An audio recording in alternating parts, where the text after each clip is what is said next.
you so much for joining us. Just time for a quick recap of the week, and it has been a dramatic one for President Trump, a flesh vessel possessed by the world's 30 dumbest ghosts.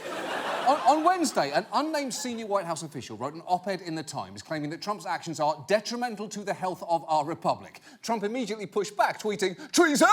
in all caps, and then attacked the anonymous writer at a rally. The latest act of resistance is the op-ed published in the failing New York Times by an anonymous, gutless coward. You know, I don't like Trump's policies, ideas or demeanour, but I do like how he occasionally sounds like a Teddy Ruxpin someone fished out of a lake. Trump is now reportedly obsessed with finding out the anonymous source. Although his problem is, it seems like it could be almost anyone who works for him, because this week also saw explosive excerpts from Bob Woodward's upcoming book, in which General Mattis is quoted as saying Trump has the understanding of a 5th or 6th grader, and John Kelly reportedly says, "We're in crazy town, I don't even know why any of us are here, this is the worst job I've ever had." Now, both men deny making those statements, and I am absolutely sure that Kelly loves his job. He seems so happy whenever you see him. Although, to me, the book's most incredible claim is that John Dowd, the president's then lawyer, went directly to Robert Mueller and told him Trump was such a disaster during a practice interrogation that he couldn't possibly allow him to testify. Woodward quotes Dowd as saying during a March 5th meeting with Mueller, "I'm not going to sit there and let him look like an idiot." And you publish that transcript because everything leaks in Washington and the guys overseas are going to say, "I told you he was an idiot. I told you he was a goddamn dumbbell." That is incredible. That is the president's own lawyer telling a prosecutor, that his client would be so stupid under questioning it would be a genuine national security concern. And while Dowd also denied those comments, let's just appreciate for a moment how charming it is to call anyone a goddamn dumbbell. It's so much more delightful than idiot or dipshit or fucking moron. Dumbbell just puts a fun cartoon image in your head. Anyway, the president's a disaster and we're all gonna die.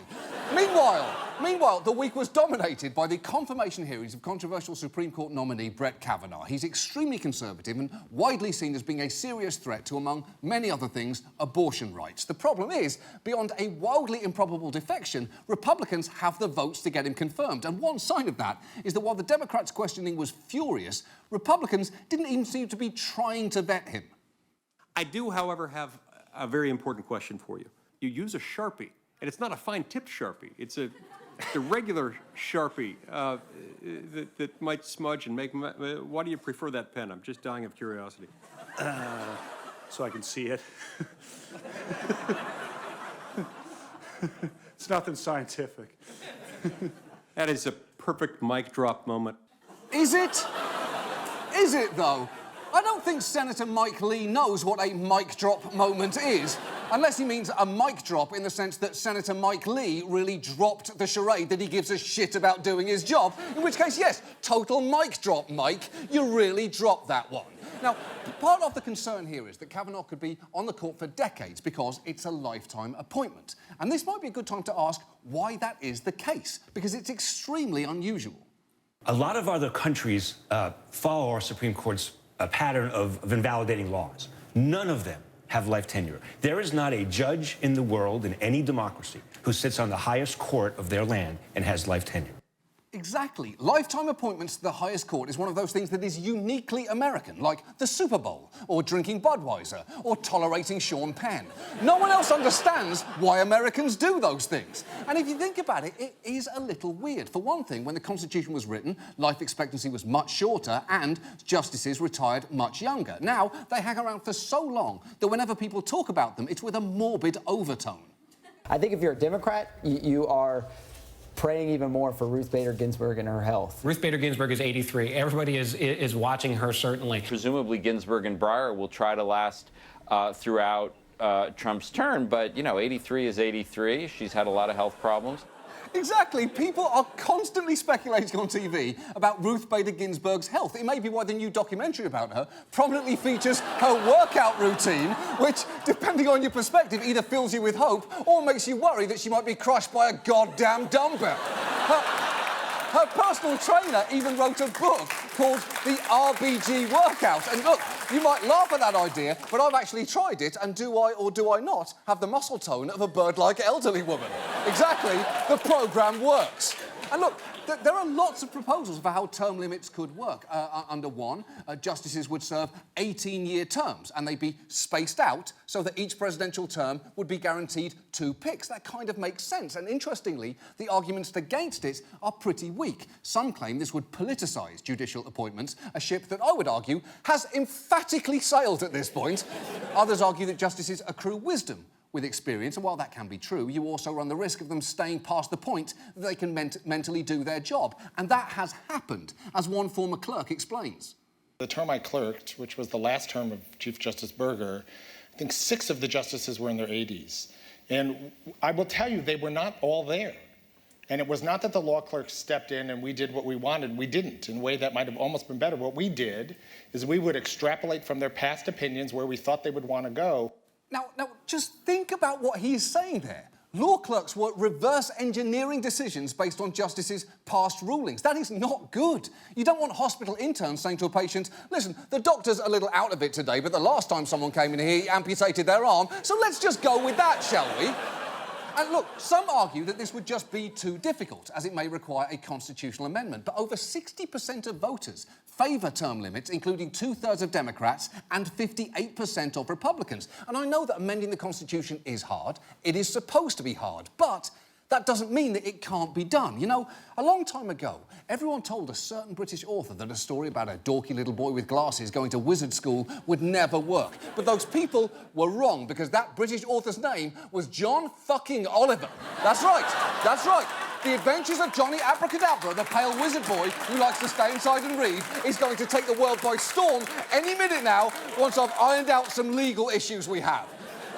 The point is, seeing as most of Americans want Supreme Court term limits, let's just collectively Johnny Abracadabra this shit and put them in place once and for all, if only so that history doesn't look back at us like a bunch of goddamn dumbbells. And now, this.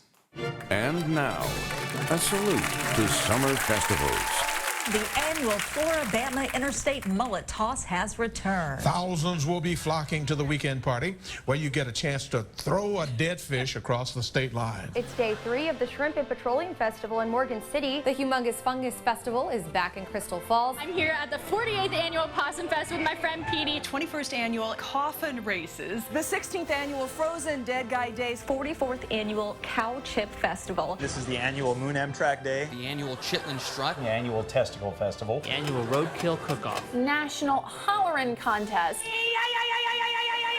That fest's still going on right now. It's Austin's very weird way of showing our love for the nocturnal creatures. We want to make sure people understand they're not a scary creature. They are important. If it wasn't for bats, there were so many things in this world we would not have. Moving on. Our main story tonight concerns voting. For adults, one of the few remaining activities for which you still get a sticker. The midterm elections are just 2 months away, when every citizen of voting age will have their chance to be heard, even this guy. Thing is the category, and Vanna, when you're ready. Edgar. Fish love? Fish love? Sorry, Edgar, but the category was thing, so the answer we were looking for was fish lube. It's the thing you use when you want to fuck a fish. Fish lube.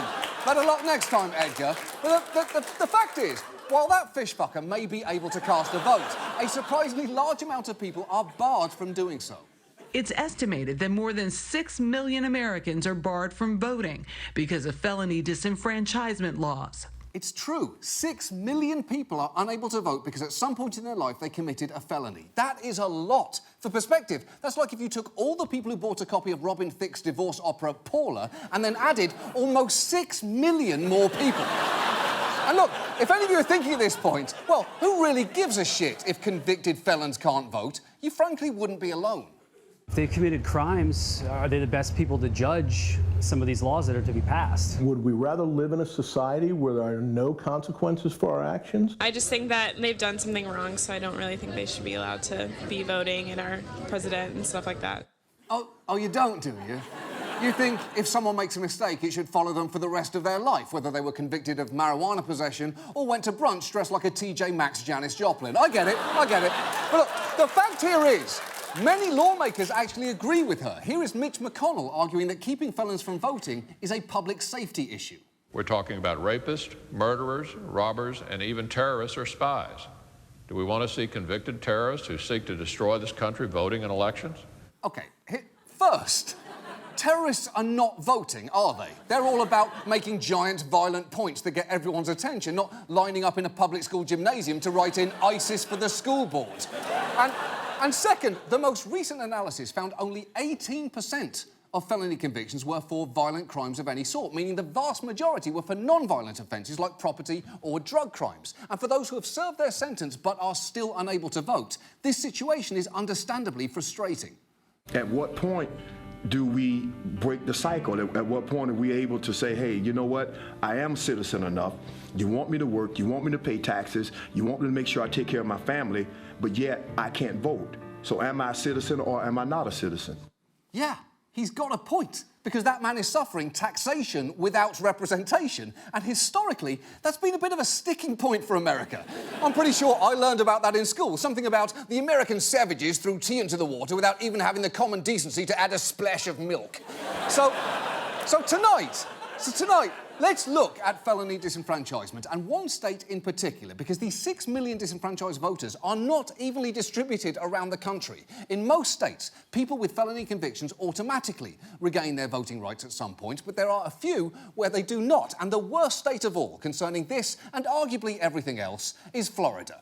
Around 1.5 million of its citizens, nearly 10% of its adult population, have completed sentences for felony convictions but still can't vote. And given the iniquities of our justice system, that burden is disproportionately felt by African Americans, because in Florida, over 1 in 5 black adults cannot vote. That is staggering. It may be the dumbest thing about Florida, which is frankly impressive considering stories like these. Only in Florida would an underwear-clad man go for a walk in the rain with his pet goat. Also, if you could tell there, he's playing a harmonica. Check out this video showing a genius steering his motorcycle with his feet in Jacksonville. Only in Florida does a creature this adorable become a bloodthirsty fur demon. All of a sudden, he jumped on the kayak, and 2 seconds later, he jumped on me. The viral video shows Robbie Stratton running through a convenience store with an alligator in his hands. No recollection of that happening at all. At all. This store sells some good liquor. I drank a lot of it that night. OK. Everything about that guy is absolutely fascinating, but I think I'm most interested in the fact that he was drunk at the store where he bought the liquor. So, did he buy the liquor, leave, drink it, fetch an alligator, and then return to the same store? Did he drink the liquor at the store, at which point an alligator walked in? Or did he get drunk and then meet a sober alligator who was having a bad day, wanted to have a couple of drinks, and the guy said, I know just the place, alligator. I don't know. The point is, it's Florida. All options are equally plausible. Here's the thing. The fact is, Florida is the disenfranchisement capital of America. So how did that happen? Well, for starters, a post-Civil War change to their constitution stripped all convicted felons of their voting rights for life. And while Florida's governor can restore those rights, the current one, Rick Scott, seen here auditioning for the role of Happy Pencil in All My Nightmares, he has made this process much more difficult, because while the governor before him made regaining voting rights close to automatic for many non-violent offences, Scott implemented a system where you have to wait 5 to 7 years just to apply to get your vote back, then submit an application, then wait more, then, in many cases, have to travel to Tallahassee, which no one should ever have to do under any circumstances, to argue your case in person. These obstacles are ridiculous and unnecessary, and this is how Scott justified them. Look, if you are a convicted felon, part of what you did is you lost your rights. And so you ought to, there ought to be a process if you're going to get those rights back. And I think it's fair to the rest of the citizens of the state, and they'll see a process that they know will work. Right, except there is a process for paying your debt to society and getting your rights back. It's called serving your fucking sentence. You're just tagging shit on at the end. It's like someone finishing a triathlon, only for Scott to then say, no, it's a quadathon, now you have to learn Mandarin. It doesn't really seem fair. And it's honestly worth taking a look at this process because it's absolutely insane. Applications are judged by a clemency board made up of Rick Scott and members of his cabinet, seen here looking like the only local news team that you somehow know aren't fucking each other. And if you do end up in front of them, you're given 10 minutes to prove that you have turned your life around. They then question you before making a decision that seems completely arbitrary, and it seems that way because it is. Scott begins meetings by making that painfully clear. This is a board of clemency, okay? There's no law we're following. The law has already been followed by the judges. So we get to make our decisions based on our own beliefs. There's no standards. Each of us have the right opportunity to make a decision based on what we believe. This is a court of mercy. It's not a court. There's no, if you walk up and say, I deserve something, that's not how this works. There's absolutely no standards. So we can make any decisions we want. You know, I'm sure that's true. It's just weird to hear it said out loud. In the same way that it'd be weird to hear the CEO of Kraft say, we don't actually know what Velveeta is. It fell from space in the 1950s and it's been spawning in a lab ever since. Before we package it, we take out the teeth and eyes, but we're starting to think it might make it angry. And look, because there are no formal standards, the committee can decide what's important and can focus on things as petty as moving violations. What we're trying to figure out is that have people changed their lives, right? Right. And that's so getting traffic tickets all the time. If you sit up here, your first reaction is, well, do they really respect the law, right? Right. I mean, that might be your first reaction. To be honest, my first reaction is, why are Rick Scott's glasses not near the eyes part of his head? And how have they not fallen off his nose by now? And look, it is not just your driving record under scrutiny. Your personal life is very much on the table. And one board member, Florida CFO Jimmy Petronis, seems to have a specific idea of where that personal life should be conducted, because there is one question that he asks a lot. Y'all go to church? Y'all go to church? Y'all go to church together? Ma'am, where do y'all go to church? You go to church and go to church? Do you go to church? Now, if the answer to that question is important, that is fucked up. And if it's not, why are you constantly asking it? Either you are factoring religious habits into your evaluation of whether someone should be able to vote, or you're making a list of people's houses that would be easy to rob on a Sunday morning, and neither is a good use of the panel's time. And once you've jumped through all of these hoops, your fate is in the hands of a panel who do not have to explain their reasoning to you. Just watch Leon Gillis. He had served time for robbery and drug convictions, but had been clean for 8 years and was running a drug rehab program when he made his case to the board in 2011. Rick Scott actually commended him for the progress that he'd made and then said this. So at this point, I'm going to deny restoration of civil rights. Thank you. Can I ask you a question? Yes, sir. How long is that? I'm not sure. I think every case is different. Well, what should I do with my life then? If I'm doing everything I'm supposed to do, and I'm trying and I'm making sure that I do the right thing I'm supposed to do, then how long am I supposed to wait? I couldn't tell you that answer, but if today I'm not, I don't feel comfortable doing it. Okay, thank you, sir. And that was it. He refused to restore someone's civil rights without demonstrating much more of a reason than, I don't know, I guess I'm just not feeling it right now. And the thing is, even if this process was perfect, which it is not, it can't handle the volume. The panel only meets 4 times a year, and there are too many cases for them to review. Also, while Scott's predecessor restored the voting rights of over 155,000 people in his 4-year term, Scott is only averaging around 400 a year. And that is meaningful, especially in a state where elections tend to have very narrow margins. Trump only won Florida by 100,000 votes, and President Bush famously won it by just 537. But there's actually some genuinely good news here. Florida has a chance to fix this, a real chance. There is a constitutional amendment on their ballot this November that would bring Florida in line with many other states. If it passes, people with felony convictions, except in the cases of murder or sex crimes, would get the right to vote after completing their sentence. That could give as many as 1.4 million people the right to vote. But it is by no means a foregone conclusion. The amendment needs a 60% majority to pass. So if it's OK with everybody, I would like to speak directly to the people of Florida for a second. Hi there, Florida. Let's try and get comfortable with each other, shall we? I I know that we make fun of you a lot, Florida, because of all the stupid things that happen where you live, and you're probably expecting me to steer away from all that and appeal to your innate goodness and sense of reason, but I'm not going to do that. Instead, I'd like to double down and suggest that it's precisely because of all that glorious stupidity that you should innately appreciate the value of second chances. I mean, come on, Florida. You're Florida. A state that's seen the headlines, Florida restaurant no longer allows Monkey Mondays after animal bit 8-year-old boy. And Florida bestiality law does not ban oral sex with animals. And Florida gas station robbed, suspect appeared to have drawn-on beard, which I would say is probably true, given that this was the beard. And yes, Floridians, you do make mistakes, but it's also in your nature to help one another recover. As you can tell from the headline, Good Samaritan helps Florida man who accidentally shot himself in the penis. You come through for each other. Even this song, your state song, speaks to your ability to screw up and bounce back. The original lyrics to this had to be changed because they were too racist. And somehow it still sounds racist today, even in instrumental form. The point here is, this November, Florida, you have got a real chance to remedy a mistake and do something genuinely good for over 1 million of your citizens. So please, on November 6th, for one day, just one day, don't take your goat for a walk in your underwear.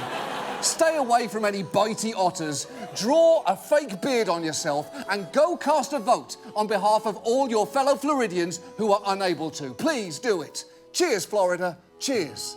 And now, this. And now, it's that time of year again. Is the unofficial start of fall at Starbucks with the return of the PSL, or the pumpkin spice latte. Holy fucking shit! This pumpkin spice latte time! It's that time of year again. Pumpkin spice season is almost upon us. Yeah! You know my boy Jim Cramer loves pumpkin spice lattes!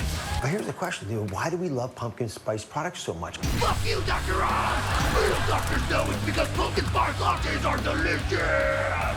Is the spice latte hot or cold? I'm not a Starbucks fan. It's hot, Depends right? on how you order it, baby. Can you get order it it however you want. She's right. Pumpkin spice lattes contain multitudes.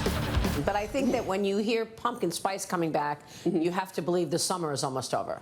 I don't want to think about that right now. The fall is coming. I'm in denial about that. Me too. You can't deny the cruel and indifferent passage of time. Maria Bartiromo, pumpkin spice lattes are upon us. Starbucks is getting ready for fall. See when you can order the pumpkin spice latte. They're going to make it year-round at some point.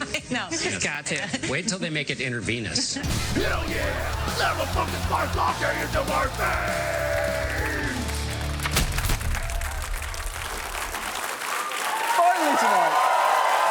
Finally tonight, I'd like to talk for a moment about space.